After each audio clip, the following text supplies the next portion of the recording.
Welcome to SR7 TV news బులెటిన్ల ముందుగా headlines. Amaravati సచివాలయంలో ముఖ్యమంత్రి చంద్రబాబు ఆధ్వర్యంలో జరుగుతున్న రెండో రోజు కలెక్టర్ల సదస్సు.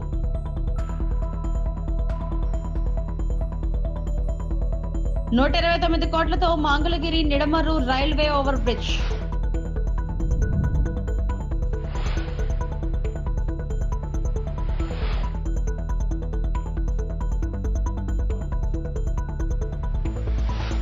అమరావతి సచివాలయంలో పోలవరం పునరావాసం భూసేకరణపై సమీక్ష డాక్టర్ నిమ్మల రామానాయుడు. అమరావతి సచివాలయంలో ముఖ్యమంత్రి చంద్రబాబు నాయుడు ఆధ్వర్యంలో జరుగుతున్న రెండో రోజు కలెక్టర్ల సమావేశంలో పాల్గొనడం జరిగింది.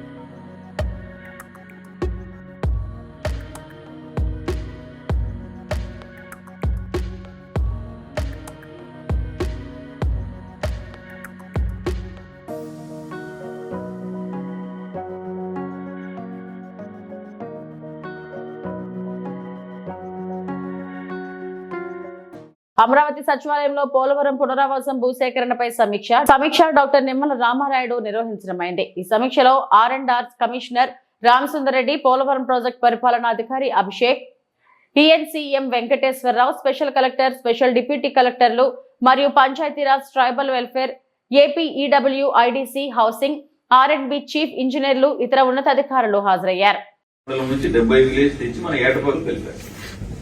నెక్స్ట్ 6 విలేజెస్ బూర్గంపాడు నుంచి తెచ్చి కుకనూరులో కలిపారు. 5 మండలాలు కంప్లీట్ గా మెయిన్ చేయాలి సార్. 2 మండలాలు పార్షియల్ అవి 5 కిందకే వస్తున్నాయి. ఈ 5లోనే 2 మండలాల నుంచి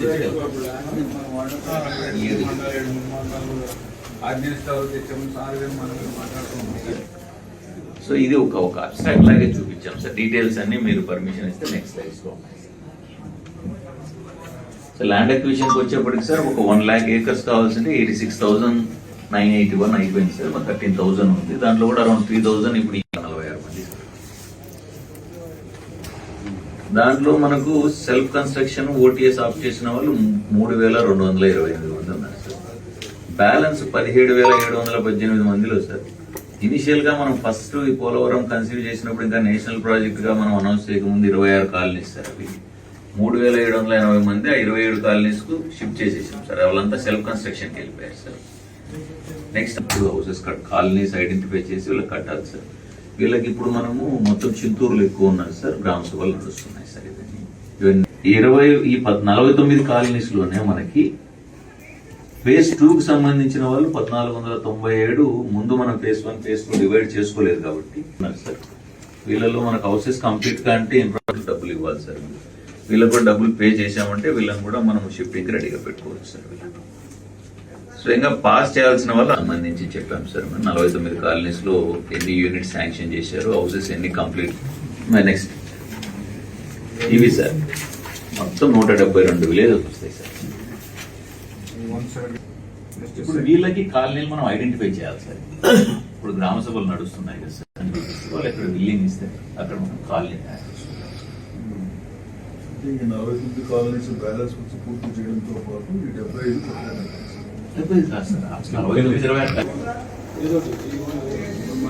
దీనికి సంబంధించి ఇప్పుడు ఫ్యామిలీస్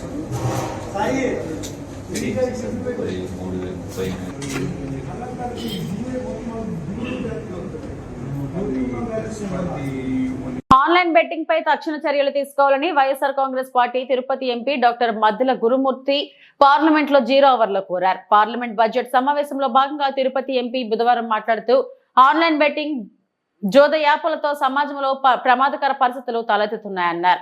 ఆన్లైన్ బెట్టింగ్ యాప్లు సులువుగా అందుబాటులోకి రావడంతో అనేక కుటుంబాలు ఆర్థికంగా చితికిపోతున్నాయని ఆయన వాపోయారు. ముఖ్యంగా యువత భారీ మొత్తంలో డబ్బు పోగొట్టుకుంటూ తీవ్రంగా ప్రభావితం అవుతున్నారన్నారు. కొంతమంది విద్యార్థులు, ఉద్యోగస్తులు తమ సంపాదనలను ఈ యాప్లలో పోగొట్టుకుని అప్పుల్లో కూరుకుపోతున్నారని పార్లమెంట్ దృష్టికి ఎంపీ తీసుకువెళ్లారు. ఈ ప్లాట్ఫామ్ల ద్వారా త్వరగా డబ్బు సంపాదించాలని తలంపు చివరికి మోసాలు, దొంగతనాలు, ఇతర అక్రమ కార్యకలాపాలకు ప్రేరేపిస్తున్నాయని సభ దృష్టికి తీసుకువెళ్లారు. माननीय सदस्य श्री मंडीला गुरुमूर्ति जी.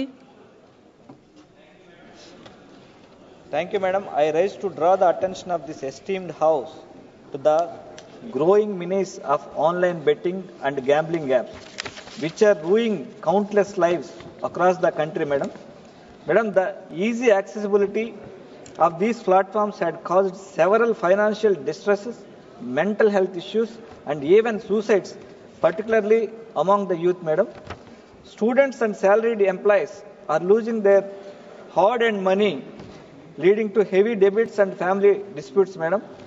These platforms create an illusion of quick money, often pushing people into fraud, theft, and illegal activities to recover their losses, madam. Madam, tragically, there have been many instances of individuals taking extreme steps after losing everything to these platforms, madam. Operating in grey area, these apps are often backed by illegal networks and empower criminal syndicates, madam. Madam, the software betting application are built completely in black box, madam. But we see many influencers and celebrities also promoting these apps, madam, which needs to be regulated. I urge the government immediately bring regulations to close these loopholes and take immediate action the betting apps and ensure they don't relaunch under new names, madam. A dedicated task force should be established under the cybercrime department to eliminate such platforms, and nationwide campaigns should educate people about danger of online betting, madam. Thank you, madam. Guntur జిల్లాలోని మంగళగిరి, నిడమర్రు గ్రామాల మధ్య 129 కోట్ల వ్యయంతో ఆర్ఓబిని కేంద్ర railway శాఖ మంజూరు చేయడంపై కేంద్ర మంత్రి పెమ్మసాని చంద్రశేఖర్ సంతోషం వ్యక్తం చేశారు. ఉగాది పండుగకు ముందు గుంటూరు పార్లమెంట్ ప్రజలకు షడ్రసోపేతమైన శుభవార్త చెప్పడం ఆనందంగా ఉందన్నారు. ఆర్ఓబి నిర్మాణ వ్యయాన్ని పూర్తిగా కేంద్రమే భరిస్తుందని తెలిపారు. మంగళగిరి నంబూరు రైల్వే గేట్ ఏదైతే ఉందో దాని మీద ఎల్సీ నంబర్ 14 129 కోట్ల రూపాయలతోటి సెంట్రల్ గవర్నమెంట్ 100% ఫండింగ్ తోటి ఈరోజు శాంక్షన్ అయింది. ఈ బ్రిడ్జ్ చాలా ఇంపార్టెంట్. ఎందుకంటే ఒకటి, రేపు అమరావతిలో కొన్ని వేల కోట్ల రూపాయల వర్క్స్ జరగబోతా ఉన్నాయి.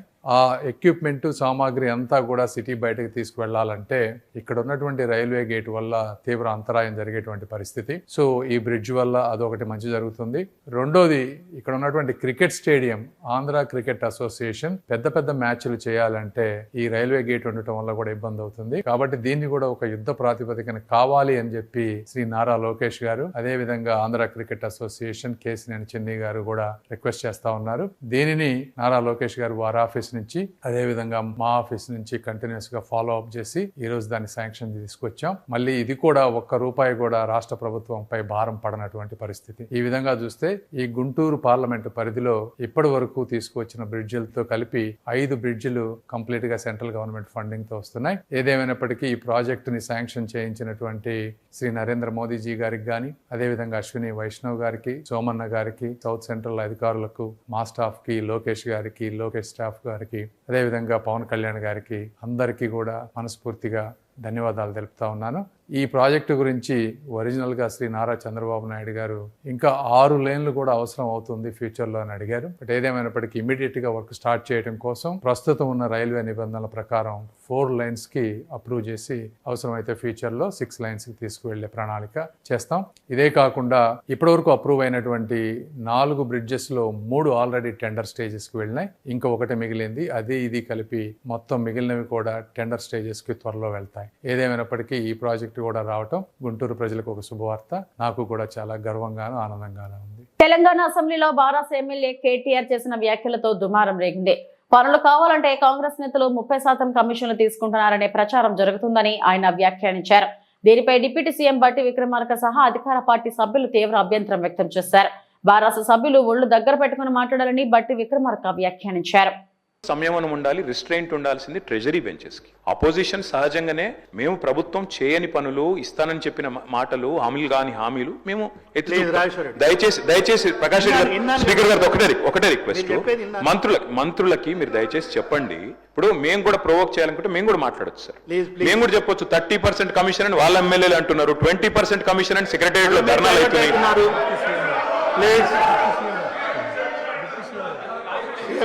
డిప్యూటీ సీఎం గారు సార్, రామ్జాన్ మీరు కూర్చోండి, డిప్యూటీ సీఎం గారు మాట్లాడుతున్నారు. Sir, essence of the democracy, చాలా సంతోషం. కేటీఆర్ గారు లేచి చాలా గౌరవంగా మాట్లాడతాడని నేను ఊహించాను, ఓ సభ్యతగా మాట్లాడతాడని కూడా ఆశించాను. లేచి ఏం మాట్లాడుతున్నారు అధ్యక్ష? ఎసెన్స్ ఆఫ్ ద డెమోక్రసీలో డిస్కషన్ ఉండాలా, డిబేట్ ఉండాలన్నారు. సంతోషం. డిస్కషన్ డిబేటు వాస్తవంగా ఉండాలా, లేచి మాట్లాడిన ప్రతి మాట అబద్ధంగానే మాట్లాడాలా. What are we doing? You are not misguiding the house, not only the house, the entire state you are misguiding. వారు ఏమన్నారండి? అభయహస్తం పేరు మీద అడ్డగోలుగా అడ్వర్టైజ్మెంట్స్ ఇచ్చామని చెప్తా ఉన్నారు. సివిల్ సర్వీస్ స్టూడెంట్స్ కోసం మన రాష్ట్రం నుంచి పోతున్నటువంటి విద్యార్థులకి, పేద మధ్యతరగతి బడుగు బలహీన వర్గాలకు సంబంధించిన విద్యార్థులకి, ఇంక్లూడింగ్ ఈడబ్ల్యూఎస్ స్టూడెంట్స్ కూడా, ఎవరైనా ఈ రాష్ట్రం నుంచి భారతదేశంలో నడుపుతున్నటువంటి యూపీఎస్సీ ఎగ్జామ్ కోసం డబ్బులు లేకుండా ఇబ్బంది పడతా ఉంటే వాళ్ళకు కొంచెం ప్రోత్సహిద్దామని చెప్పి ప్రిలిమినరీ పాస్ అయినటువంటి వాళ్ళందరికీ, ప్రతి అభ్యర్థి ఎవరు అప్లై చేసుకుంటే వాళ్ళందరూ ₹1,00,000 ఇద్దామని చెప్పాం. మెయిన్స్ కంప్లీట్ చేసి ఇంటర్వ్యూకి పోతా ఉంటే ఢిల్లీకి పోయి ఆడ ఉండటానికి, కోచింగ్ తీసుకోవడానికి ఎంతో కొంత సాయం చేస్తే కొద్దిగా ఎక్కువ మంది ఇంటర్వ్యూలో సెలెక్ట్ అయ్యి మన రాష్ట్ర విద్యార్థులు వస్తే రాష్ట్రానికి గౌరవం, కొంత మర్యాద, కొంత భవిష్యత్తులో వాళ్ళు ఎక్కడున్నా కానీ రాష్ట్ర ప్రయోజనాల కోసం ఉపయోగపడతారని వాళ్ళకు ₹1,00,000 ఇద్దామని చెప్పాం. ఇది మంచి పథకం కదా అధ్యక్ష? Is there anything wrong in this? In the interest of the స్టేటే కదా చేసింది. చేసిన దానికి మీరు 4 కోట్లు చేశారు, 40 కోట్లు అడ్వర్టైజ్మెంట్ చేసుకున్నారు. నేను అడుగుతా ఉన్నాను పల్లా రాజేశ్వరరెడ్డి గారిని, అడ్వర్టైజ్మెంట్ మీరు చూసారా? ఇచ్చామో? ఇది is it not a blanket statement of misguiding the house? Can't do like this. అధ్యక్ష, వారు లేచి ఇంకో ఆయన లేచి మాట్లాడుతూ ఉన్నారు కేటీఆర్ గారు. ఏమండి 30% తీసుకున్నారు, కమిషన్ తీసుకున్నారు అన్నమాట. ఎవరండి 40,000 కోట్ల రూపాయలు పనులు చేపించి బిల్లులు లేకుండా రాష్ట్రం మీద 1,00,000 కోట్ల పైబడి అప్పులు చేసి మీరు పోతే వాళ్ళందరూ బిల్లులు రాక నానా బాధపడుతూ రాష్ట్రం కోసం అటు తిరిగి ఇటు తిరిగి సెకండరీ చుట్టూ తిరిగి నానా బాధపడుతున్నారు. మీ పాపం వల్ల ఈరోజు రాష్ట్రంలో 1,00,000 కోట్ల పనులు చేసినటువంటి వాళ్ళ బిల్లు లేక ఏడుస్తున్నారు. ఎంతో కొంత మేము బాగు చేసి కొద్ది సర్ది చేసి ముందుకు పోతా ఉంటే అడ్డగోలుగా మీరు ఈ మాటలు మాట్లాడటం ఇది వాస్తవమా? రైట్, నేను ఛాలెంజ్ చేస్తా ఉన్నాను కేటీఆర్ని. I have challenge KTR. Now you have to prove that what the statement what you made. Otherwise you have to say opposite to this house. He has to make a statement. అధ్యక్ష, నేను అడుగుతా ఉన్నాను, ఇది మీరు prove చేయకపోతే ఈ సభకి క్షమాపణ చెప్పాలి, ఈ రాష్ట్ర ప్రజలకు కూడా క్షమాపణ చెప్పాలి. ఈ రకంగా మైక్ దొరికింది కదా అని అడ్డగోలుగా ప్రభుత్వం మీద బ్లాంకెట్ గా ఈ రకమైన స్టేట్మెంట్ ఇస్తే ఇట్ ఈస్ నాట్ కరెక్ట్ అధ్యక్ష. గౌరవ సభ్యుడు దీని మీద తిరిగి సమాధానం చెప్పాలి, క్షమాపణ కూడా చెప్పాలి. దయచేసి శ్రీశైలంలో భక్తుల రద్దీ కొనసాగుతుంది. ఉగాది బ్రహ్మోత్సవాలు గురువారం నుంచి ప్రారంభం కానున్నాయి. ఈ నెల 31 వరకు జరగనున్నాయి. దీంతో కర్ణాటక భక్తులు పెద్ద ఎత్తున తరలి వస్తున్నారు. ఇప్పటికే శ్రీగిరి భక్తులతో కిక్కిరిసిపోయింది. క్యూ కాంప్లెక్స్ లో నిండిపోయాయి. బ్రహ్మరంభ మల్లికార్జున స్వామి వార్ల దర్శనం కోసం 5 గంటల సమయం పడుతుంది. శ్రీశైలంలో ఇప్పటికే 3 లక్షల మంది భక్తులు ఉన్నట్లు అధికారులు తెలిపారు. ఈ నెల చివరి వరకు రద్దీ కొనసాగే అవకాశం ఉంది.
బారాస కార్యనిర్వాహక అధ్యక్షుడు మాజీ మంత్రి కేటీఆర్ పై నల్గొండ జిల్లాలో 2 కేసులు నమోదయ్యాయి. 10వ తరగతి పరీక్ష మాస్ కాపీయింగ్ ఘటనపై ఎక్స్ పోస్టులు ఫార్వర్డ్ చేశారని కేటీఆర్ పై మున్సిపల్ చైర్పర్సన్ రజిత ఫిర్యాదు చేశారు. దీంతో ఈ వ్యవహారంలో A1 గా మాన్య శ్రీకాంత్, A2 గా కేటీఆర్, A3గా దిలీప్ కుమార్ పై కేసును నమోదు చేశారు. ఉగ్గడి శ్రీనివాస్ ఇచ్చిన ఫిర్యాదుతో మరో కేసు నమోదైంది.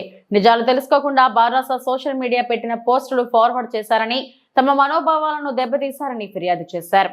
10th పేపర్ లీకేజ్ విషయంలో మాకు ఎలాంటి సంబంధం లేకున్నా కూడా మా మీద, మా ఎమ్మెల్యే గారి మీద తప్పుడు దుష్ప్రచారాలు చేస్తున్నారు. అసలు మాకు కారు డ్రైవర్ అనే వ్యక్తి లేనే లేడు, ఉన్నాడని తప్పుడు దుష్ప్రచారాలు చేస్తున్న BRS social media batch TV news channel మీద నిన్న నెకరకల్ పోలీస్ స్టేషన్లో మేము ఫిర్యాదు ఇవ్వడం జరిగింది. ఈ రోజు వారి మీద కఠిన చర్యలు సాగునీటికి ఎలాంటి ఇబ్బందులు లేకుండా ఏర్పాట్లు. ఒంగోలు నగర ప్రజలకు వేసవికాలంలో త్రాగునీటికి ఎలాంటి ఇబ్బందులు లేకుండా ఏర్పాట్లు చేశామని ఒంగోలు నగర మేయర్ గంగాడ సుజాత తెలిపారు. సోమవారం ఒంగోలులోని మున్సిపల్ కార్యాలయంలో ఆమె మీడియా సమావేశంలో మాట్లాడారు. ఒంగోలు నగరానికి ఇప్పటికు రామతీర్థం, గుండ్లకమ్మ నుంచి త్రాగునీరు సరఫరా అవుతున్నాయని, ప్రస్తుతం గుండ్లకమ్మ త్రాగునీరు ఆపేశామని తెలిపారు. రోజుల నుంచి మరి ఒంగోలు నగరంలో వాటర్ అంతా కూడా గ్రీన్ కలర్లో వస్తుందని, అలాగే వాటర్ వాసన వస్తుందని, కొన్ని చోట్ల సరైన సప్లై లేదని రకరకాలుగా ప్రజల నుంచి మనకి అర్జీలు రావడం జరిగింది. అంతేకాకుండా మేము కూడా ఒక వారం నుంచి తిరుగుతూ ఉంటే కొన్ని ఏరియాస్లో అయితే వాటర్ గ్రీన్ కలర్లో రావడం అయితే వాస్తవమే. దానికి కారణం ఏంటంటే మనకి 2 వైపుల నుంచి వాటర్ వస్తాయి. ఒకటి రామతీర్థం నుంచి, అలాగే మరొకటేమో గుళ్ళకమ్మ నుంచి. అయితే మనం మొన్నటి వరకు కూడా 10-15 రోజుల ముందు వరకు కూడా మనం రామతీర్థం నుంచి వచ్చే వాటర్నే మనకి ఏదైతే SS2లో 1లో స్టాగ్నేట్ అయి ఉన్నదో ఆ వాటర్నే మనం ఇంతవరకు సప్లై చేసుకుంటూ వచ్చింది. అయితే సమ్మర్ వచ్చింది కాబట్టి సమ్మర్లో ప్రజలను ఇబ్బందులు పడకూడదనే ఉద్దేశంతో మనకి ఇప్పుడు గుళ్ళకమ్మ నుంచి కూడా వాటర్ని మనము గ్రావిటీ ద్వారాగా తీసుకురావడం జరుగుతుంది. ఆ క్రమంలో అక్కడంటే మనకి వర్షాలు వస్తూ వాటర్ రెగ్యులర్గా ఫ్లో అవుతూ ఉంటే కనుక మనకి గ్రీన్ కలర్లో ఉండే వాటర్ అడుక్కుపోవడమో లేదంటే ఫ్లో అవడం వల్ల వాటర్ క్లీన్ అవడమో జరుగుతుంటుంది. కానీ ఇప్పుడు మరి మధ్య 2-3 నెలల నుంచి వర్షాలు లేని కారణంగా అక్కడ ఏమవుతుందంటే ఉన్న వాటరే, స్టాగ్నేట్ అయిన వాటరే అది నిల ఉన్నందువల్ల అది గ్రీన్ కలర్లో ఉన్నమాట వాస్తవం. అయితే ఇప్పుడు ప్రజలందరూ కూడా, ఎందుకంటే మనకి సమ్మర్లో వాటర్ ఇబ్బంది కలగకుండా ఉండడం కోసమే అక్కడ వాటర్ కూడా తీసుకోవడం జరిగింది. ఇక్కడ అందరూ కూడా కలర్ మారింది లేదంటే వాసన వస్తుందా అనే కారణం చేత హుస్నాబాద్ NSUI ఆధ్వర్యంలో పొన్నం ప్రభాకర్ చిత్రపటానికి పాలాభిషేకం. నేడు స్థానిక హుస్నాబాద్ పట్టణంలో ఉన్న ప్రభుత్వ డిగ్రీ కళాశాలలో NSUI ఆధ్వర్యంలో ఏర్పాటు చేసిన కార్యక్రమంలో మన హుస్నాబాద్ కు శాతవాహన యూనివర్సిటీ అనుబంధ ఇంజనీరింగ్ కళాశాల ఏర్పాటు చేసినందుకు గాను అభివృద్ధి ప్రదాత గౌరవ మంత్రి శ్రీ పొన్నం ప్రభాకర్ చిత్రపటానికి పాలాభిషేకం చేసి విద్యార్థులకు స్వీట్స్ పంపిణీ చేయడం జరిగింది. ఈ కార్యక్రమంలో హుస్నాబాద్ NSUI పట్టణ అధ్యక్షుడు కూనా విశ్వతేజ మాట్లాడుతూ, హుస్నాబాద్ ప్రాంతంలో గత 50 సంవత్సరాల నుండి అభివృద్ధి నోచుకోలేదు. కానీ మన మంత్రివర్యులు గడిచిన 15 నెలల ఎన్నో అభివృద్ధి కార్యక్రమాలతో పాటు ఈ ప్రాంతానికి ఇంజనీరింగ్ కళాశాల తీసుకువస్తూ జీవన్ కూడా ఇప్పించినందుకు గౌరవ మంత్రికి NSUI తరఫున ప్రత్యేక ధన్యవాదాలు తెలిపారు. కార్యక్రమంలో వివేకానంద డిగ్రీ కళాశాల ప్రిన్సిపల్ శ్రీమూర్తి శ్రీనివాస్, యువజన కాంగ్రెస్ పట్టణ అధ్యక్షుడు చిన్నవేణి విద్యాసాగర్, NSUI నాయకులు రాహుల్, హుస్నాబాద్ పట్టణ 19వ వార్డు యువజన కాంగ్రెస్ నాయకుడు దొబ్బల అనిల్ తదితరులు పాల్గొన్నారు.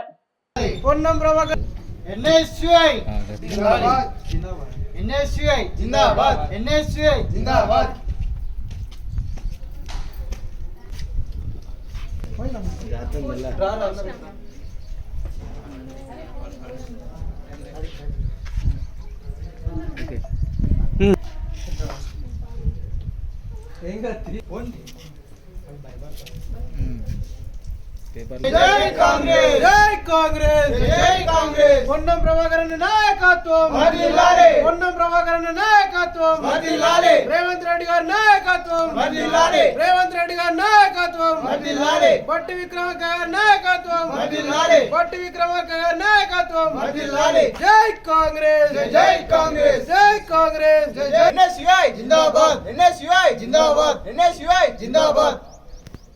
డాక్టర్ బిఆర్ అంబేద్కర్ కోనసీమ జిల్లా రాజోలు నియోజకవర్గం. భారత రాజ్యాంగంను దళితులు అన్ని రంగాల్లోనూ చైతన్యవంతులే అప్రమత్తంగా ఉండాలి. మల్కిపురం మండలం రామరాజులంక గ్రామంలోని అంబేద్కర్ స్మృతి వనంలో దళిత హక్కుల పోరాట సమితి జిల్లా మహాసభను దేవ రాజేంద్ర ప్రసాద్ ఆధ్వర్యంలో దళిత హక్కుల పోరాట సమితి రాష్ట్ర అధ్యక్షులు జేవి ప్రభాకర్ ముఖ్య అతిథిగా పాల్గొన్నారు. ఈ సందర్భంగా ప్రభాకర్ మాట్లాడుతూ, దళిత హక్కుల పోరాట సమితి దేశంలో 20 రాష్ట్రాల్లో విస్తరించిన ఒక గొప్ప ఉద్యమ సంస్థ అని అన్నారు. దేశంలో హిందూ మతం ముసుగులో భారత రాజ్యాంగానికి తూట్లు పొడిచేందుకు కుట్రలు జరుగుతున్నాయని, రాజ్యాంగం కేవలం దళితుల కోసమే కాదు గనక దేశ ప్రజలందరూ అప్రమత్తం కావాల్సిన సమయం ఏర్పడిందన్నారు. మనుషులను మనుషులుగా చూడని మను ధర్మశాస్త్రంను మరలా తెచ్చేందుకే ఈ కుట్ర జరుగుతుందని దుయ్యబట్టారు. సంస్కృతి ఉన్న మతం ఏదైనా ఉందంటే కేవలం బౌద్ధ మతమేనన్నారు. అందుకే ఆనాడు అంబేద్కర్ 7 లక్షల మందితో బౌద్ధ మతం స్వీకరించిన సంగతి గుర్తు చేశారు. అలానే ఎస్సీ ఎస్టీ అట్రాసిటీ చట్టాన్ని కూడా నిర్వీర్యం చేశారన్నారు. సారపాక గాంధీనగర్ లో అంబేద్కర్ విగ్రహాన్ని ఏర్పాటుపై వివాదం జరిగింది. స్వేచ్ఛ, స్వతంత్రం, సమానత్వం అనేటువంటి 3 మాటలు. ఈ స్వేచ్ఛ, స్వతంత్రం, సమానత్వం అంటే ఏంటవి, ఎలా ఉంటాయి? వాటికి ఏమైనా రంగు, రుచి, వాసన ఏమైనా ఉంటాయా? ఎలా ఉంటాయి? అని మనం చాలా సంవత్సరాలుగా ఏమిటి స్వేచ్ఛ,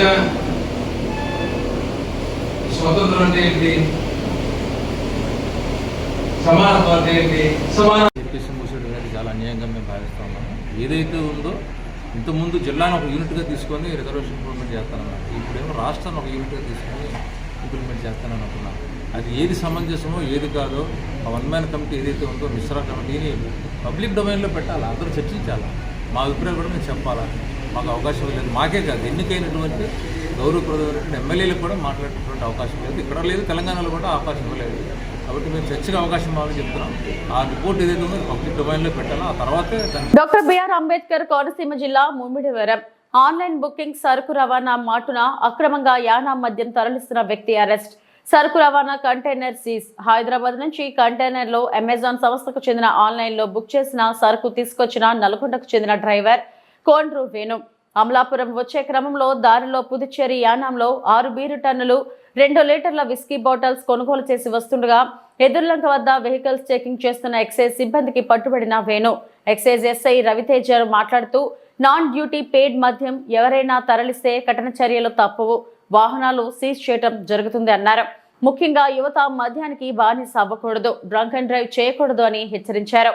వాహనాన్ని ఎక్సైజ్ స్టేషన్ కు తరలించి కేసు నమోదు చేస్తామని తెలిపారు.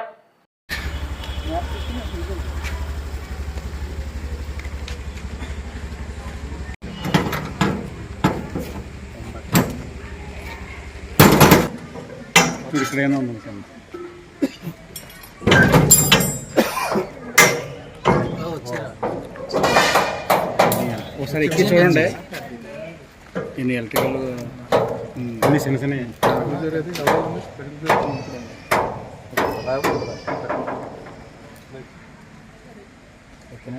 ఒకసారి ఎక్కి చూడండి. లైట్ లైట్ చూడండి. సెల్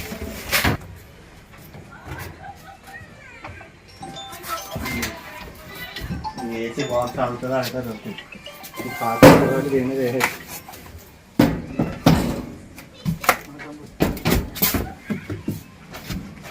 నా పేరు వెంకయ్య. నేను డాక్టర్ బిఆర్ అంబేద్కర్ కోనసీమ జిల్లాలోని Mummidivaram prohibition excise station incharge station house ఆఫీసర్గా వ్యవహరిస్తున్నాను. ఈరోజు ఉదయం సుమారు 12:30 నుంచి 1:30 మధ్య సమయంలోని మా స్టేషన్ పరిధిలో గల ఐపోలవరం మండలం ఎదుర్లంక వద్ద మేము రూట్ వాచ్ చెక్ చేస్తుండగా మాకు ఒక అనుమానాస్పద ఒక తెలంగాణకు సంబంధించినట్టు ఒక గూడ్స్ క్యారియర్ ఒక ఎదురవడం జరిగింది. దాన్ని నిలుపుదల చేసి మేము దాన్ని తనిఖీ చేయగా మాకు ఈ యొక్క క్యాబిన్లోని మాకు మద్యం సీసాలు నాన్ డ్యూటీ పెయిడ్ లిక్కర్ మద్యం సీసాలు లభ్యమయ్యాయి. సో తదుపరి విచారణ కోసం వెహికల్ స్టేషన్ తీసుకొచ్చి మధ్యవర్తుల సమక్షంలోని మేము ఆ క్యాబిన్ యొక్క తెరిచి చూడగా మాకు మరి ఇంకేమీ లభించలేదు. కేవలం దొరికినటువంటి మద్యం సీసాలతో పాటు మేము డ్రైవర్ని కూడా అదుపులోకి తీసుకుని ఆ యొక్క వెహికల్ని సీజ్ చేయడం జరిగింది. నాన్ డ్యూటీ పెయిడ్ లిక్కర్ కలిగి ఉండుట మరియు రవాణా చేయుట అది నేరంగా తెలియజేస్తూ ప్రొహిబిషన్ ఎక్సైజ్ శాఖ వారు ఒకవేళ ఎవరైనా సరే దూర ప్రాంతాల నుంచి వచ్చిన వారు యానం యూనియన్ టెరిటరీ యానం నందు మద్యం కొనుగోలు చేసి దాన్ని ఆంధ్ర బార్డర్లోకి అక్రమంగా తరలించిన ఎడల వారిపై కఠినమైనటువంటి చట్టరీత్యమైనటువంటి చర్యలు తీసుకుని వారి యొక్క వెహికల్ని సీజ్ చేసి వారి మీద కేసులు నమోదు చేయబడతాయి.